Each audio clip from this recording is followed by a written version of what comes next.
Gênesis capítulo 6. A corrupção da humanidade. Quando os homens começaram a multiplicar-se na terra e lhes nasceram filhas, os filhos de Deus viram que as filhas dos homens eram bonitas e escolheram para si aquelas que lhes agradaram. Então disse o Senhor: por causa da perversidade do homem, meu espírito não contenderá com ele para sempre. Ele só viverá 120 anos. Naqueles dias havia nefilins na terra. Também, posteriormente, quando os filhos de Deus possuíram as filhas dos homens, e elas lhes deram filhos. Eles foram os heróis do passado, homens famosos. O Senhor viu que a perversidade do homem tinha aumentado na terra, e toda a inclinação dos pensamentos do seu coração era sempre e somente para o mal. Então o Senhor arrependeu-se de ter feito o homem sobre a terra, e isso cortou-lhe o coração. Disse o Senhor: farei desaparecer da face da terra o homem que criei, os homens e também os grandes animais, e os pequenos e as aves do céu. Arrependo-me de havê-los feito. A Noé, porém, o Senhor mostrou benevolência. A Arca de Noé. Esta é a história da família de Noé. Noé era homem justo, íntegro entre o povo de sua época. Ele andava com Deus. Noé gerou 3 filhos, Sem, Cã e Jafé. Ora, a terra estava corrompida aos olhos de Deus e cheia de violência. Ao ver como a terra se corrompera, pois toda a humanidade havia corrompido a sua conduta, Deus disse a Noé: darei fim a todos os seres humanos, porque a terra encheu-se de violência por causa deles. Eu os destruirei com a terra. Você, porém, fará uma arca de madeira de cipreste. Divida em compartimentos e revista-a de piche por dentro e por fora. Faça com 135 metros de comprimento, 22 metros e meio de largura e 13 metros e meio de altura. Faça-lhe um teto com um vão de 45 centímetros entre o teto e o corpo da arca. Coloque uma porta lateral na arca e faça um andar superior, um médio e um inferior. Eis que vou trazer água sobre a terra, o dilúvio, para destruir debaixo do céu toda criatura que tem fôlego de vida. Tudo o que há na terra perecerá. Mas com você estabelecerei a minha aliança, e você entrará na arca com seus filhos, sua mulher e as mulheres de seus filhos. Faça entrar na arca um casal de cada um dos seres vivos, macho e fêmea, para conservá-los vivos com você. Cada espécie de ave, cada espécie de animal grande e de cada espécie de animal pequeno que se move rente ao chão, virá um casal a você para que sejam conservados vivos, e armazene todo tipo de alimento, para que você e eles tenham mantimento. Noé fez tudo exatamente como Deus lhe tinha ordenado.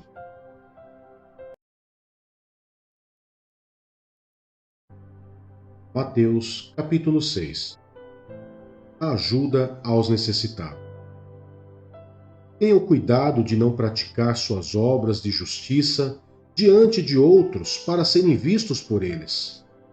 Se fizerem isso, vocês não terão nenhuma recompensa do Pai Celestial. Portanto, quando você der esmola, não anuncie isso com trombetas, como fazem os hipócritas nas sinagogas e nas ruas, a fim de serem honrados pelos outros. Eu lhes garanto que eles já receberam sua plena recompensa. Mas quando você der esmola, que a sua mão esquerda não saiba o que está fazendo a direita, de forma que você preste a sua ajuda em segredo. Seu Pai, que vê o que é feito em segredo, o recompensará. A oração. Quando vocês orarem, não sejam como os hipócritas. Eles gostam de ficar orando em pé nas sinagogas e nas esquinas, a fim de serem vistos pelos outros. Eu lhes asseguro que eles já receberam sua plena recompensa. Mas quando você orar, vá para o seu quarto, feche a porta e ore a seu pai que está em secreto. Então seu pai, que vem em secreto, o recompensará. E quando orarem, não fiquem sempre repetindo a mesma coisa, como fazem os pagãos. Eles pensam que por muito falarem serão ouvidos. Não sejam iguais a eles, porque o seu pai sabe do que vocês precisam, antes mesmo de o pedirem. Vocês orem assim: Pai nosso, que estás nos céus, santificado seja o teu nome. Venha o teu reino. Seja feita a tua vontade, assim na terra como no céu. Dá-nos hoje o nosso pão de cada dia. Perdoa as nossas dívidas, assim como perdoamos aos nossos devedores.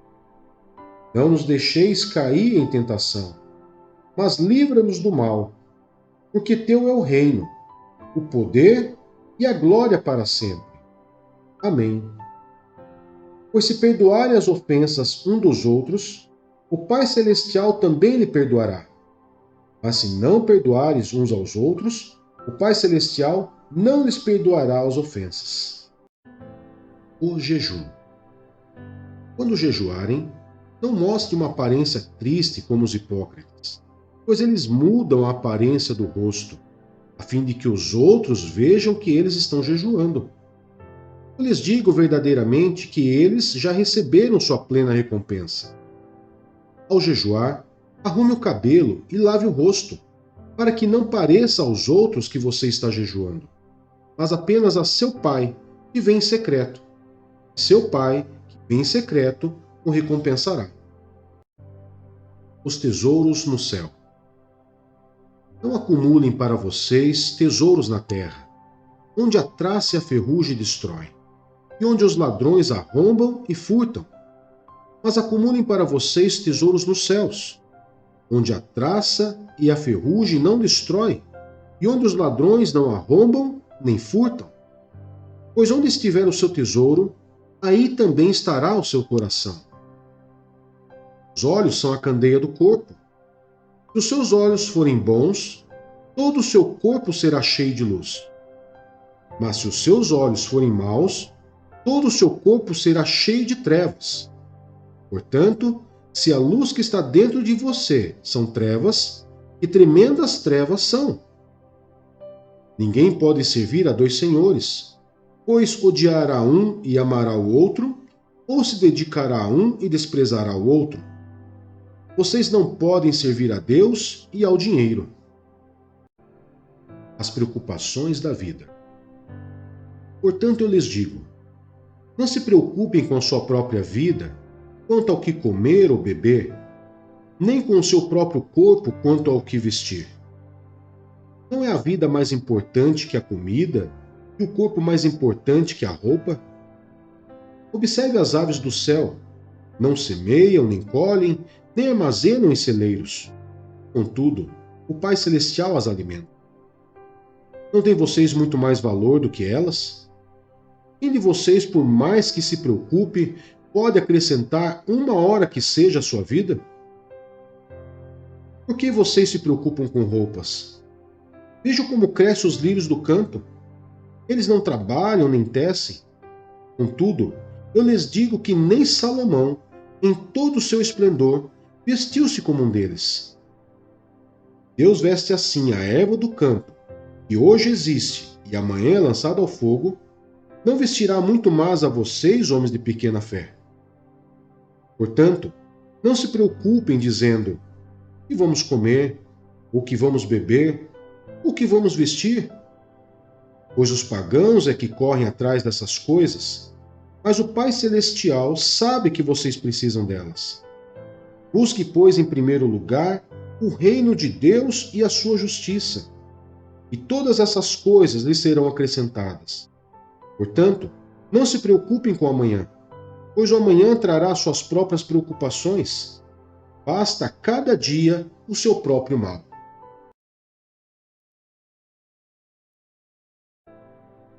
Esdras, capítulo 6. O decreto de Dario. O rei Dario mandou então fazer uma pesquisa nos arquivos da Babilônia, que estavam nos locais em que se guardavam os tesouros. Encontrou-se um rolo na cidadela de Ecbatana, na província da Média, e nele estava escrito o seguinte, que Dario comunicou. No primeiro ano do seu reinado, o rei Ciro promulgou um decreto acerca do templo de Deus em Jerusalém, nestes termos: que o templo seja reconstruído como local destinado à apresentação de sacrifícios, que se lancem os seus alicerces. Ele terá 27 metros de altura e 27 metros de largura, com 3 carreiras de pedras grandes e uma carreira de madeira. O custo será pago pela tesouraria do rei, e os utensílios de ouro e de prata da casa de Deus, que Nabucodonosor tirou do templo de Jerusalém e trouxe para a Babilônia, serão devolvidos aos seus lugares no templo de Jerusalém. Devem ser colocados na casa de Deus. Agora, então Tatenai, governador do território situado a oeste do Eufrates, e Setar-Bozenai, e vocês, oficiais dessa província, e amigos deles, mantenham-se afastados de lá. Não interfiram na obra que se faz nesse templo de Deus. Deixe o governador e os líderes dos judeus reconstruírem esse templo de Deus em seu antigo local. Além disso, promulga o seguinte decreto a respeito do que vocês farão por esses líderes dos judeus na reconstrução desse templo de Deus.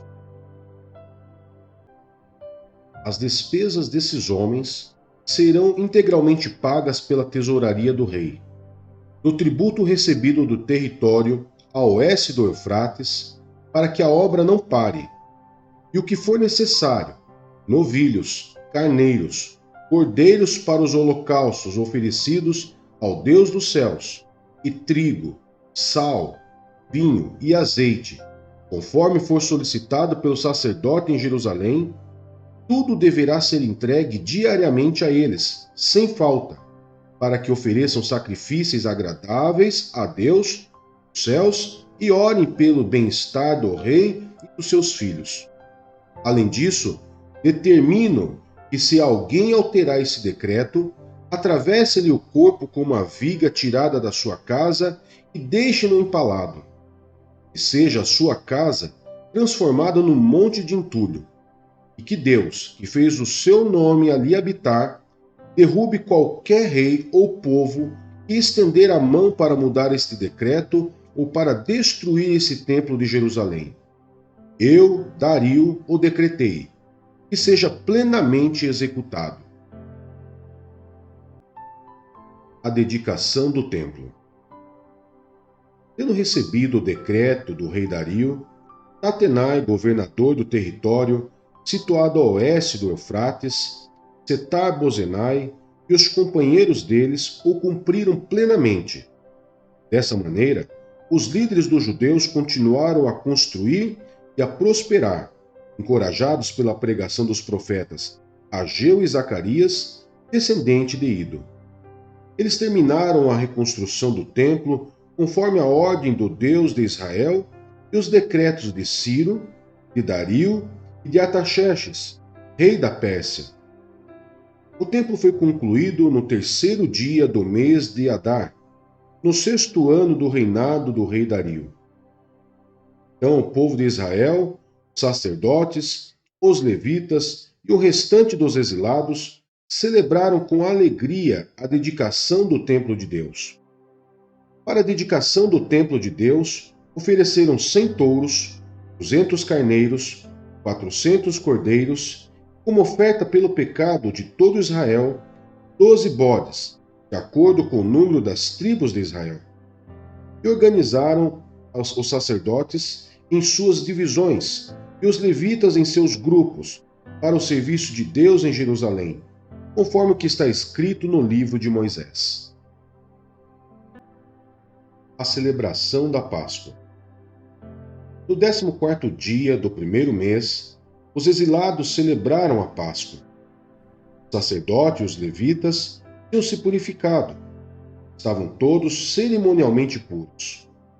os levitas sacrificaram o cordeiro da Páscoa por todos os exilados, por seus colegas sacerdotes e por eles mesmos. Assim, os israelitas que tinham voltado do exílio comeram do cordeiro, participando com eles todos os que se haviam separado das práticas impuras dos seus vizinhos gentios para buscarem o Senhor, o Deus de Israel. Durante 7 dias, eles celebraram com alegria a festa dos pães sem fermentos, pois o Senhor os enchera de alegria ao mudar o coração do rei da Síria, levando-o a dar-lhes força para realizarem a obra de reconstrução do templo de Deus, o Deus de Israel.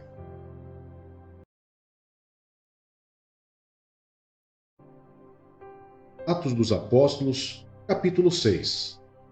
A escolha dos 7. Naqueles dias, crescendo o número de discípulos, os judeus de fala grega entre eles queixaram-se dos judeus de fala hebraica, porque suas viúvas estavam sendo esquecidas na distribuição diária de alimento. Por isso os 12 reuniram todos os discípulos e disseram: não é certo negligenciarmos o ministério da palavra de Deus a fim de servir às mesas.